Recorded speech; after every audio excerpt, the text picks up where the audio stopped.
মা, আমার অনেক শীত লাগছে। মা, আমার অনেক শীত লাগছে। টিনা, রনি, তোরা দুজনেই আমার গায়ের সাথে লেগে থাক, দেখবি শীত কম লাগবে। যে শীত পড়ছে বাবারে বাবা। আমাদের তো একটাই কম্বল, এছাড়া তো কোনো উপায়ও নেই। মা, আমার অনেক ইলিশ মাছ ভাজি খেতে ইচ্ছা করছে, কতদিন যে খাইনি। মা, আমার অনেক ইচ্ছে করতেছে। মা, আমার ইলিশ মাছ খেতে যাচ্ছি। আর গরম গরম ভাত, ভাততে জল চলে আসে। তোরা থামবি? ঘরে রান্না করার মতো একটু চাল নেই, আর তোদের নাকি ইলিশ মাছ ভাজি খেতে ইচ্ছা করছে। আহ, ওদের বকছো কেন? ওদের কি দোষ? ওরা কি বোঝে? এই যে আমার সোনা বাচ্চারা, তোদের কি মন চেয়েছে ইলিশ মাছ ভাজি খেতে? আমি যেভাবে হোক আনবো। সত্যি বাবা? সত্যি বলছো? হ্যাঁ রে হ্যাঁ, এবার ঘুমা। তুমি এত টাকা কোথায় পাবে? নুন আনতে পান্তা ফুরোয়, আমাদের আবার ইলিশ মাছ ভাজি। চিন্তা করো না তো, আমি দেখছি কি করা যায়।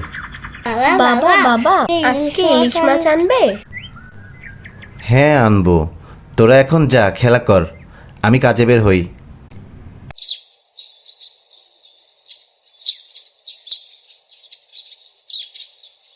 তাড়াতাড়ি চলে এসো। ইলিশ মাছের ভূত এখনো মাথা থেকে যায়নি দেখে।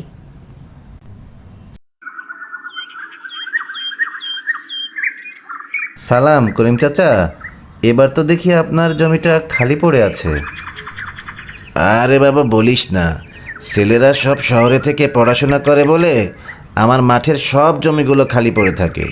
ক্ষেতটা একটু কোপাতে পারলে কিছু শাকের বীজ দিতে পারতাম, এতে অন্তত নিজের খাওয়ার শক্ত হতো। ওইদিকে আবার কিছু শাকসবজি লাগানো আছে, সেগুলোও তুলতে পারছি না, আমার এখন বয়স হয়েছে না।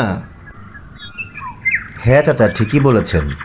চাচা, আপনি চাইলে আপনার ক্ষেতটা আমি কুপিয়ে দিতে পারি, আর ওই পাশের ক্ষেত থেকে শাকসবজি কিছু তুলে বাজারে নিয়ে বিক্রি করে দিতে পারি।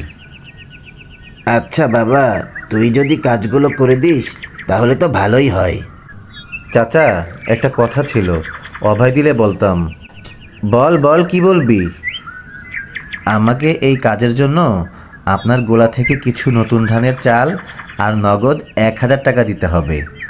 আমার মেয়ে আজ ইলিশ মাছ ভাজি খেতে চেয়েছে, তাই একটু বেশি টাকা চাচ্ছি। আপনি কিছু মনে করবেন না তো করিম চাচা? আরে কি বলিস, এত টাকা কোথায় পাবো? যা, সবজিগুলো বেচে আয়, পরে দেখব। জি চাচা। 1000 টাকা চোখে দেখছে জীবনে?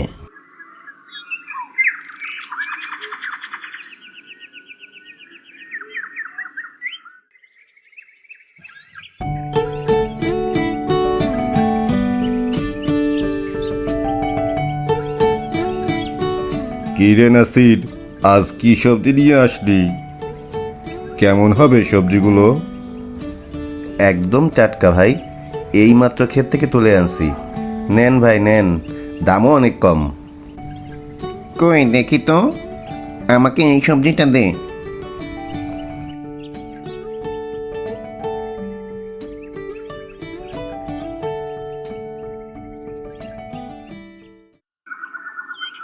যাক, অল্প সময়ের মধ্যেই সব সবজি বিক্রি হয়ে গেল। মোট 3000 টাকা বিক্রি হয়েছে।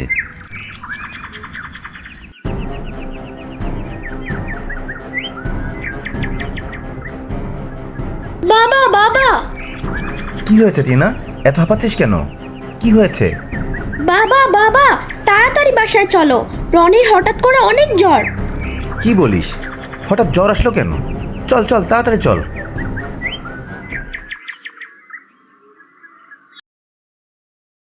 ভয়ের কিছু নেই, মনে হয় রাতে অনেক ঠান্ডা লেগেছে।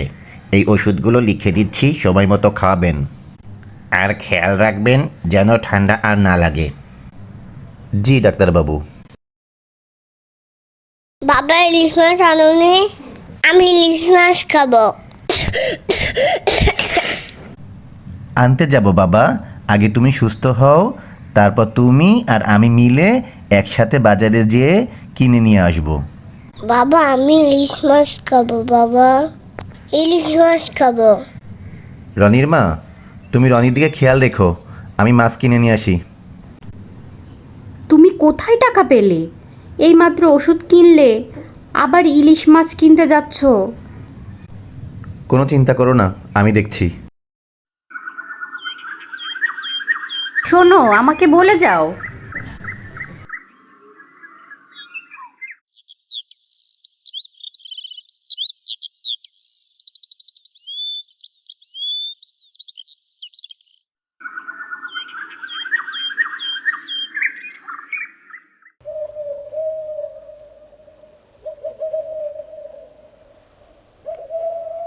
রনির মা, টিনা।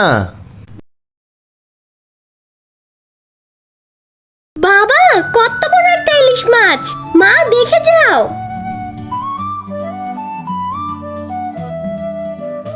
রনি, এই দেখ বাবা, তোর জন্য আনছি।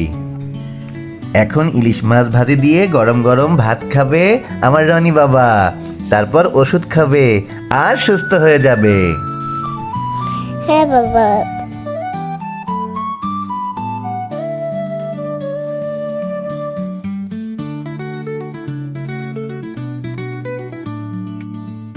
কি সুন্দর ঘ্রাণ আসছে মাছের, তাই না ভাই?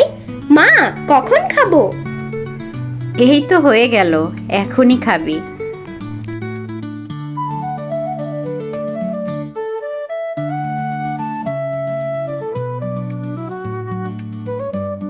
কি মজার মাছ!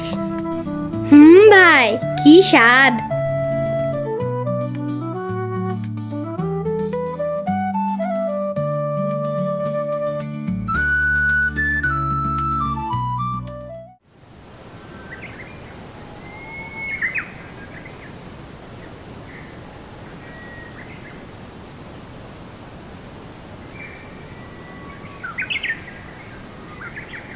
করিম চাচা।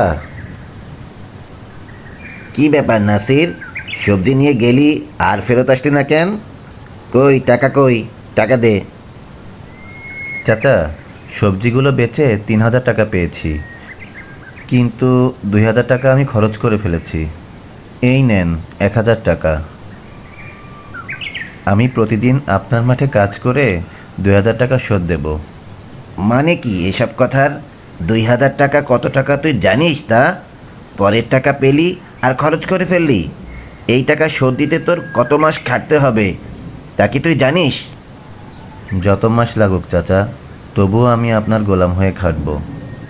চাচা, আমি এই টাকা শোধ করে দেব, আপনি আমারে ক্ষমা করে দেন।